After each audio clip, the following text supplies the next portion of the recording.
नमस्कार, मैं हूं Braj Nandan, advocate and legal consultant, founder and CEO of Braj legal associate.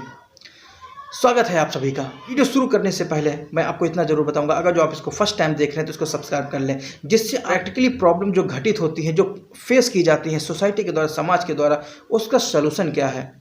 वो सलूशन पे आपको जानकारी मिल सके। एक लोगों ने मुझसे प्रश्न किया और बहुत ही साधारण ही तरीके से, ये सबसे सामान्यतः हर जगह घटित ही समस्या आती है। कहीं भी घटना घटित होती है, उस घटना में सबसे पहले समस्या आती है। घटना घटित हुई है, कहीं भी हुई है, सही है या गलत है, कोई अगर शिकायत करता पुलिस के पास जाता है अपनी शिकायत को दर्ज कराने के लिए,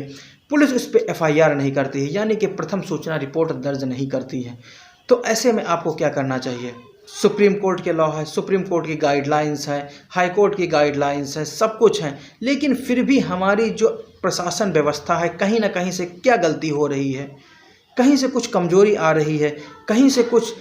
सही तरीके से मेंटेन नहीं हो पा रहा है कि वो आज भी ये लॉ जो भी ऑर्डर हुए हैं, ये इस समस्या का छुटकारा नहीं मिल पा रहा है। सुप्रीम कोर्ट का भी कहना है, माननीय सुप्रीम कोर्ट ने यहाँ तक भी कहा है, कोई भी सूचना हो, सही हो या गलत हो, चाहे वो शिकायत हो, सूचना हो, इन्फॉर्मेशन हो, किसी भी तरीके की अगर जो कोई पुलिस को जानकारी मिलती है तो उस पर पुलिस को एफआईआर यानी कि प्रथम सूचना रिपोर्ट दर्ज करके आगे कार्रवाई करनी चाहिए। लेकिन प्रैक्टिकली ऐसा होता नहीं है। शिकायतकर्ता या जो भी है सूचना देने वाला, वो पुलिस के पास गया है या कहीं से सूचना पुलिस को मिल भी गई है, तब भी पुलिस उस पर प्रथम सूचना रिपोर्ट या कोई भी रिपोर्ट नहीं दर्ज करती है। इसका रीज़न क्या है? कहीं ना कहीं से कुछ भी हमारी जो कॉन्स्टिट्यूशनल मशीनरी है, कहीं ना कहीं से कुछ ना गलती हो रही है, जो आज तक सारी व्यवस्थाओं के होने के बावजूद ये समस्या आज तक ख़त्म नहीं हो पा रही है। शिकायतकर्ता ने पुलिस से शिकायत की, पुलिस ने उस पर उसका एप्लीकेशन जो तहरीर होती वो लेके रख लिया, उसको बाद में उसको लौटा दिया कि आप जाइएगा 2 दिन, 4 दिन, 5 दिन के बाद आइएगा, हम इस पर कार्रवाई कर देंगे। वो उठा के जो तहरीर है वो कहीं के अलग रख दी गई। या जो पुलिस को करना चाहिए था, किसी भी उसके कॉग्निजेबल ऑफेंस थे या नॉन कॉग्निजेबल ऑफेंस थे, कुछ थे, जो भी हो, लेकिन उसमें वो ना जा करके उस पक्ष को ज़्यादा से ज़्यादा बुला के उन दोनों में सुलह समझौता करा के वापस भेज देते हैं। कहने का मतलब ये है, शिकायतकर्ता अगर जो थाने में शिकायत लेके गया है तो उसकी शिकायत दर्ज होने के उपरांत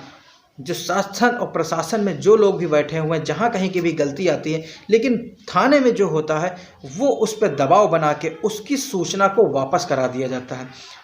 कंप्रोमाइज़ करा दिया गया या दोनों में सुलह समझौता करा दिया गया कि थोड़ा सा 19-20 या जो भी रहा है उसको वो सूचना रिपोर्ट कुल मिला के उससे यही कहलवा लिया दिया जाता है कि मैंने जो सूचना रिपोर्ट दिया था, जो भी एप्लीकेशन, जो भी प्रार्थना पत्र दिया था, अब उस पर मुझे कोई कार्यवाही नहीं करनी है। अच्छा, इसमें एक रीज़न जो मुझे लगता है कि पुलिस इसमें एफआईआर अगर जो दर्ज करती तो उसको एफआईआर दर्ज करनी पड़ती, फिर उसके बाद जांच करनी पड़ती, जांच करने के बाद उसको केस डायरी तैयार करनी पड़ती, केस डायरी तैयार होने के बाद फिर उसको न्यायालय में प्रेषित करनी पड़ती, न्यायालय में प्रेषित करने के बाद फिर उसको आगे का ट्रायल फेस करना पड़ता। तो इन सब सारी झंझटों से, मुश्किलों से बचने के लिए या जो भी आगे की परिस्थिति हो, उनको सबको नज़रअंदाज करके शॉर्ट में थोड़ा बहुत उसका काम करके उसको संतुष्ट किया तो ठीक है, नहीं किया तो ठीक है, किसी तरह उसकी जो प्रार्थना पत्र, जो पीड़ित व्यक्ति है उसका जो प्रार्थना पत्र आया है उसको वो वहीं से वापस करा देना। कहने का मतलब वो थाने तक आया है, प्रार्थना पत्र उसने दिया है, तो उसको चाहे ज़ोर से या ज़बरदस्ती से जैसे भी हो वो आगे ना भी जा पाए, यानी कि वो ऊपर के अधिकारियों से आपकी शिकायत भी ना कर पाए,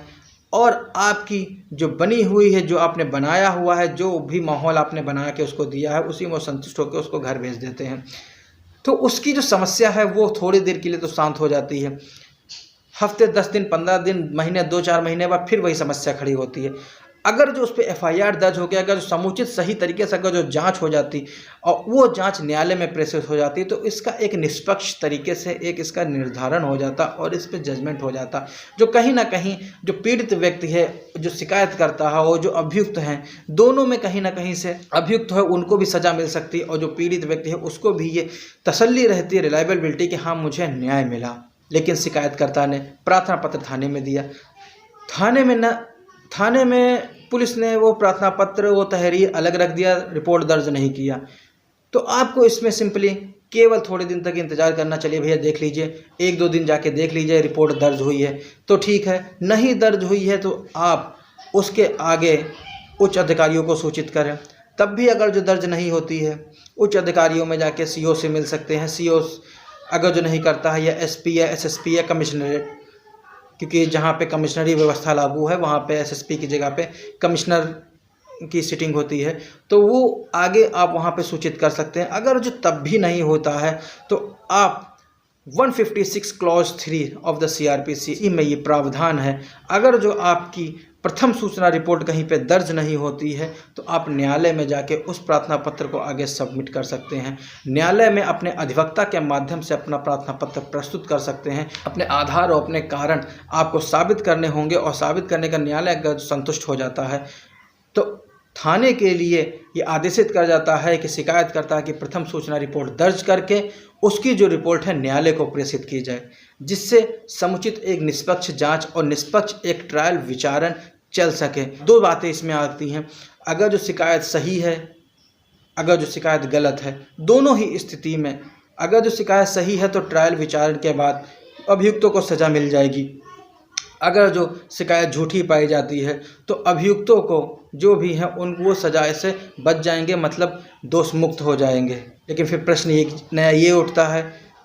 कि अगर जो सूचना झूठी थी, रिपोर्ट दर्ज हुई, इतने साल तक ट्रायल चला, सब कुछ हुआ, अभियुक्त दोष मुक्त हो जाते हैं, तो अभियुक्त दोष मुक्त हो जाते हैं तो अभियुक्त के पास ये राइट है, अगर गलत सूचना दी थी तो वो उसके खिलाफ मुकदमा कर सकते हैं। वीडियो को अंत तक देखने के लिए प्रेम पूर्वक धन्यवाद।